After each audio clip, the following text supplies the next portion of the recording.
Sanibonani, umqeqeshi wensizwa lo.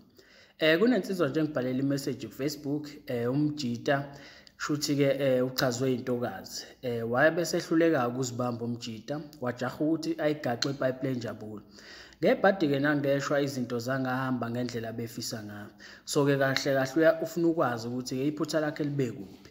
Ubhalile umjita wabe sethi ke siza mqeqeshi. Ngithole enye nje intokazi. Ngathatha inamba yayo, isitetelegu sentokazi sivele sangihlanyisa ngakwazi nokuzibamba.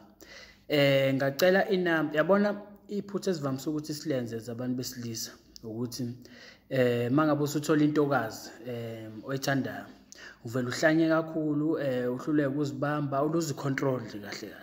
So ke okuyinto wrong. Mangabe ingane usuwenze njalo usukhombisa ukuyithanda kakhulu, usuyitreatisa okwe celebrity. Ngeke ihloniphe, ngeke isibone isithunzi sakho, izokuthatha kancane, izokuthathisa okwa plastic. Uyabo umuntu mangabe usumtreatisa okwe celebrity, especially intombazana, yona ivele ikutreatisa okwe fan yayo. So ke mfowethu izama ukuyigwema lo, izama ukuzibamba. Ungabe umuntu usumphakamisa kakhulu ngoba ngeke akuhloniphe mfowethu. So ilona phutha esivamise ukuthi silenzeke. Ngiyabona nalensizwa ukuthi iphutha lokuqala nje yalikhombisa ukuthi ulenzile, uyitreatisa okwe celebrity ingane. Okusho ukuthi ke nayo ke phela yenza into efanele ukuthi imtreatise okwe fan yayo. So ke uthi ngacela inamba sanginika isitetelegu sentokazi. Ngibe sengiyi WhatsApp ngaso leso sikhathi emva ngokuba sihlukene. Yabona inhlezi ngisho ukuthi ungabotatazela mfowethu. Ukutatazela abantu besifazane akusizi, kuyakuluzisa kunaloko. So wena ingane inikeza inamba manje niyahlukana usujaha kuyi WhatsApp. Okuyinto wrong. Linda mfowethu, yabo ingane mangabe uyithole namhlanje. Ungayi WhatsApp namhlanje, ungayifoneli namhlanje. Ifonele kusasa. Because awufuni ukuvela as umuntu desperate. Vele desperate, but kubantu besifazane kuyi-turn off lokho, akumele ukuveza. Kumele kwaziwe wena but ungakuvezeli intombazane, because mangabe uyivezela intombazane uzohluleka, izokufanisa nabo bonke abanye abafanele ngaphandle bese uyasala kanjalo. So ke mawuthole namhlanje inamba, ungayi WhatsApp namhlanje, ungayifoneli namhlanje. Ifonele kusasa. Futhi ungayi WhatsApp, ifonele kusasa around 6 no 8 ngalezo sikhathi, because usuke seqedile izinto azenzayo ese-free ngaleso sikhathi. So ke uyaqhubeka ke mfowethu athi ke ngizizwe uthe size saxoxa kahle ngabo 6 sibe sesikhuluma nawo kamnandi kwadlula izinsuku impela.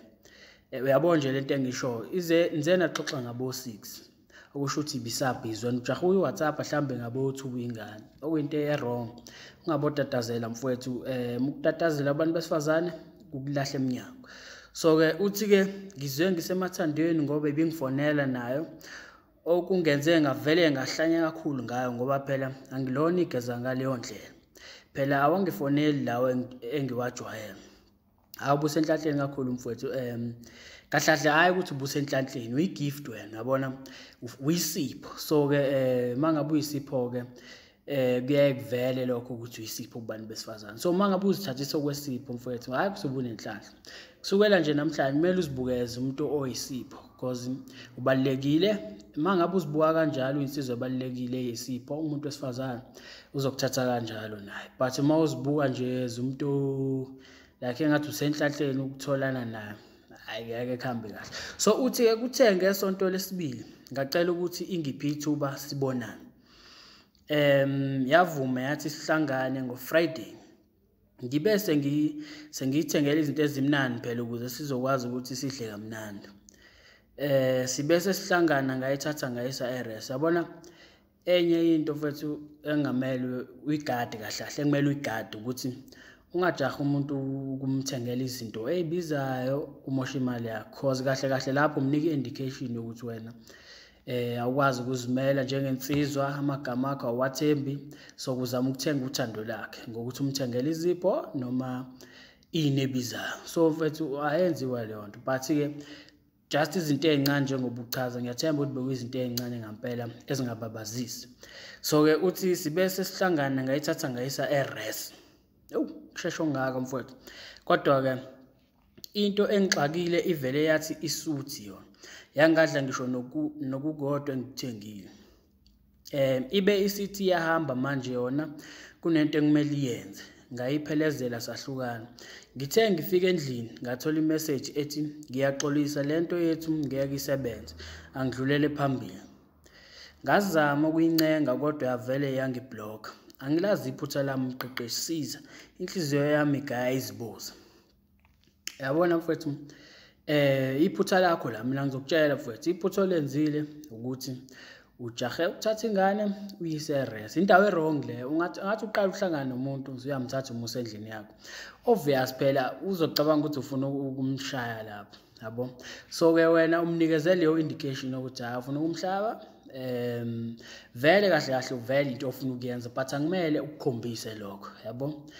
Yenza leyo nto izozenzakalela emva kwesikhathi, but wena musumnikeza leyo indication ukuthi ufuna ukwenza njalo, because la into yenzile uvele nje wamkhombisa lokho. Yabona mangabe sihlangene sabafana sinomkhubo omubi ukuthi sihlekane ukuthi wagcina nini into yakhona, yabo. Mhlambe usuqede 3 months, uqede 5 months ungayitholi. So the time bekuhleka abangani bakho leyo nto igcina singena la ekhanda kuwena. So ke mangabe usuthola ithuba nomuntu wesifazane, umuntu mhlambe obezokuthanda, uvele leyo nto angithi singene la kweni bakuhleka, sokujaha ukuthi uye naye ulale naye, okuyinto errong ke lapho. So ke utatazele kakhulu mfowethu, wajaha ukuyise rest ingane wayikhombisa nje ukuthi wena ufuna ukuyihlaba, okuyinto errong leyo. Angisho ukuthi wrong ukuthi ufuna umhlaba, but ukhombisile kuyena. Bekumele akumele utatazele mfowethu, linda. So wena bemele umkhiphele endaweni nje la nizoshaya khona umoya nomabili, ningaphazanyisa umuntu, nixoxe kamnandi, nazane. Especially yena umazi ukuthi umuntu onjani, u-understand i-background yakho, ukhule kanjani, yabo. Bekuyithuba leli ngoba ingane ibikufonela bukisize yakubhlokha manje, utatazela kwakho awukwazi ukulinda. So uyazi ukuthi ikhule kanjani, ibuze nangomndeni wayo, nixoxe kamnandi, yabo, ukuze phela nazane.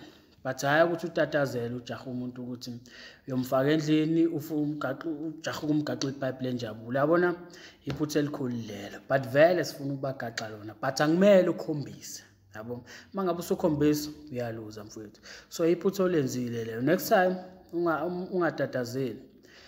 Linda umuntu umkhiphele endaweni e-right la azoba free khona, enjoy. Yabo le ngane manje ayidlanga ngisho into eyodwa into oyithengile, because uyikhiphele endaweni ebhedana endlini yakho.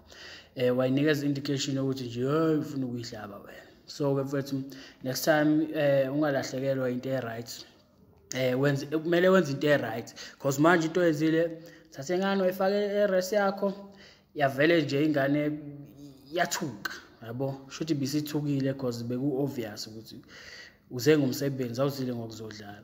So next time mfethu ungatatazeli, lizofika ithuba lokuthi umuntu umenze njalo, but funda ukulinda mfethu, kuyasiza ukulinda. Ukulinda nje kubantu besifazane kuyasiza kakhulu. So ke mangabuza umyalezo wamqeqeshi wensizwa, into ongayenza nje mfethu encane ukuthi subscribe kule channel, because mina nawe mfethu sisaya kude. Kusaningi esimele sikwenze ukuze siyeke ukuhlukumeza abantu besifazane la ngaphandle. So ke show mfowethu.